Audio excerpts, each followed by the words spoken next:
साथियों नमस्कार। आप सभी का आपके अपने YouTube चैनल एसएसटी अड्डा में आप सभी का स्वागत और अभिनंदन। देखिए साथियों, वरिष्ठ अध्यापक भर्ती परीक्षा की जो तैयारी कर रहे हैं एसएसटी से, उनके लिए एक पुस्तक निकाली है नाथ पब्लिकेशन के द्वारा। इतिहास की ये पुस्तक है, तो अपन इस पुस्तक का रिव्यू करेंगे, तो आप वीडियो में अंत तक ज़रूर बने रहिएगा। बहुत ही महत्वपूर्ण ये वीडियो आपके लिए रहने वाला है और आपको ये पुस्तक खरीदनी चाहिए नहीं खरीदनी चाहिए, इसका भी फैसला आप अंत में कर लोगे अगर आपने आराम से इस वीडियो को देखा तो देखिए, यह नाथ पब्लिकेशन से पुस्तक प्रकाशित हुई है और अभ्यास प्रश्न बैंक है, वस्तुनिष्ठ प्रश्न व्याख्या सहित इसमें दिए गए हैं। और इसके लेखकों की अपन बात करें तो अगर इतिहास से पुस्तक आ रही है तो आप सभी को पता ही है, असिस्टेंट प्रोफेसर पवन भौरिया सर इसमें है और राजवीर शिलान्यास ये भी इतिहास से ही है, विक्रम शिलान्यास ये भी इतिहास से ही जुड़े हुए हैं। तो यह है लेखक। आगे अपन बात करते हैं इसमें अनुक्रमणिका की। देखिए, सिंधु घाटी सभ्यता वाला भाग 1 से 15 पेज में इन्होंने दिया है और फिर वैदिक काल 16 से 33 पेज। कुल मिलाकर देखें तो आपके इसमें 18 टॉपिक इन्होंने दिए हैं और 18 टॉपिक कुल मिलाकर देखें तो 200 लगभग 6 पेज में यह कुल मिलाकर दिया है, यानी 206 पेज की यह पुस्तक है। जो इनकी थ्योरी वाली पुस्तक आई थी वह पुस्तक आई थी लगभग 215 पेज के आसपास थे और अभ्यास पुस्तक जो आई है इसमें 206 पेज है। तो ये तो होगी पेज की बात।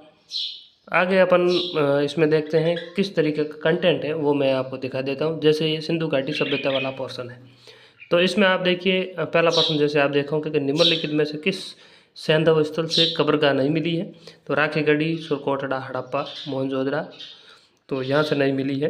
तो कुल मिलाकर देखें तो प्रश्नों का स्तर इस बार इन्होंने थोड़ा टफ किया है, जिस तरीके से आरपीएससी प्रश्न पूछ रही है उस हिसाब से।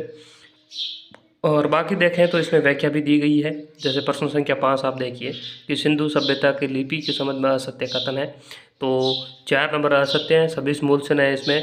तो फिर इन्होंने व्याख्या भी दी है कि 52 मूल से है, अभी तक पढ़ा नहीं गया है और इस लिपि किस तरीके की है, यह कुल मिलाकर इस तरीके से दिया गया, यानी प्रश्न और व्याख्या के साथ इसे इन्होंने देने का प्रयास किया है। और जैसे पहला टॉपिक पूरा होता है तो उसके बाद देखिए वैदिक काल में जैसे शिल्पियों के प्रमुख प्रकार है वगैरह, यानी जो प्रीवियस प्रश्न हैं वो भी इन्होंने साथ में ऐड किए हैं और नए प्रश्न भी इन्होंने खुद बनाए हैं। काफ़ी अच्छा कंटेंट इन्होंने देने का प्रयास किया। तो अपन देखें कि एक इतिहास का भाग की अपन बात करें सामाजिक विज्ञान में, तो अगर आप अभ्यास के लिए पुस्तक खरीदना चाहें तो इस पुस्तक में कोई कमी नहीं है, आप आराम से इस पुस्तक को पढ़ सकते हैं। लेकिन प्रश्नों का स्तर और जिस तरीके से इन्होंने दिया है, कम से कम आपको 2 बार तो इस पुस्तक को पढ़ना ही पड़ेगा, तब जाकर कुछ चीज़ें आपको समझ में आएगी, नहीं तो नहीं आने वाली है, क्योंकि काफ़ी अच्छा कंटेंट दिया है और व्याख्या सहित भी है। दूसरी बात क्या है कि यह पुस्तक किन विद्यार्थियों को खरीदनी चाहिए। यह पुस्तक मैं कहूँ उन विद्यार्थियों को ही सजेस्ट करूँगा जो विद्यार्थी अब तक कम से कम 2 बार अपना सिलेबस कवर कर चुके हैं और उसके पास वस्तुनिष्ठ की इतिहास में कोई भी पुस्तक वर्तमान में है नहीं। सही, अगर आप जैसे कोई पुस्तक पढ़ रहे हैं और उसके पीछे जैसे ही वस्तुनिष्ठ प्रश्न दिए हुए हैं, जैसे टॉपिक पूरा हुआ और 50 से 60 प्रश्न अगर वस्तुनिष्ठ दिए हैं, तो उन विद्यार्थी को फिर ये पुस्तक लाने की कोई ज़रूरत नहीं है, क्योंकि आप जो पुस्तक पढ़ रहे हो वो कम से कम अगर वस्तुनिष्ठ साथ में दिए हैं तो इतिहास की पुस्तक है तो 250 के आसपास पेज होगी और 250 पेज ये आप शामिल करोगे तो 500 पेज हो जाएंगे। फिर 500 पेज आप लास्ट में रिवीजन नहीं कर पाओगे। तो अगर आपके पास में ऐसी पुस्तक है और जिसमें वस्तुनिष्ठ प्रश्न साथ में दिए हुए हैं, तो फिर कोई वस्तुनिष्ठ पुस्तक आपको लाने की ज़रूरत है नहीं। PYQ हल कर लीजिएगा, बहुत है, इसके अलावा कुछ भी पढ़ने की आपको ज़रूरत नहीं है। बाकी देखिए 2 बार कोर्स पूरा कर लिया, नोट्स पढ़ रहे थे और उनके लिए अभ्यास की कोई पुस्तक है नहीं, तो वो विद्यार्थी इस पुस्तक को ला सकते हैं और इनके साथ अभ्यास कर सकते हैं। काफ़ी अच्छा कंटेंट दिया हुआ है। या फिर जैसे पहले ही आपके पास नाथ के इतिहास की पुस्तक आप ले आए, तो आपको पता ही है उसमें वस्तुनिष्ठ है नहीं, तो ये पुस्तक आप पढ़ सकते हैं। तो कुल मिलाकर यह है। बाकी इसकी MRP की अपन बात करें तो लगभग 180 रुपये इसमें MRP दे रखा है, लेकिन मैं आपको 150 रुपये के आसपास बाज़ार में मिल जाएगी। यानी जो थ्योरी वाली थी वो भी लगभग 150 में थी और ये भी 150 में, यानी 300 रुपये में आपकी एक इतिहास की बुक कंप्लीट हो रही है। बाकी देखिए वर्तमान में देखें तो ये तो बिजनेस बना दिया है कोई भी पब्लिकेशन हो, क्योंकि ये एक तरीके का अब धंधा अपन कह सकते हैं, क्योंकि ये पहले थ्योरी की पुस्तकें निकालेंगे फिर वस्तुनिष्ठ निकालेंगे।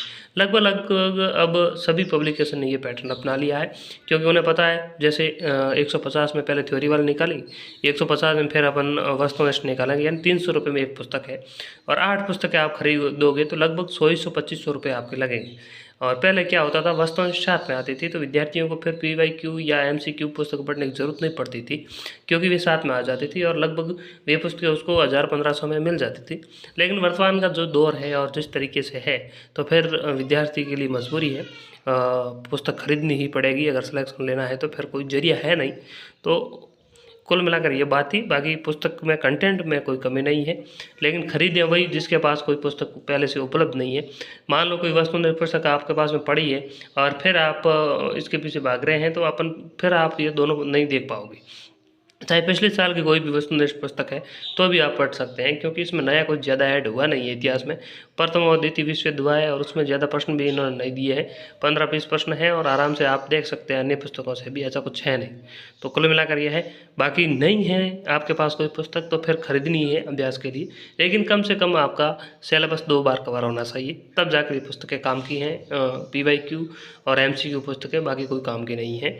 तो ये पुस्तक का रिव्यू था। मिलेंगे अगले वीडियो में। इनकी 1-2 पुस्तकें और आई है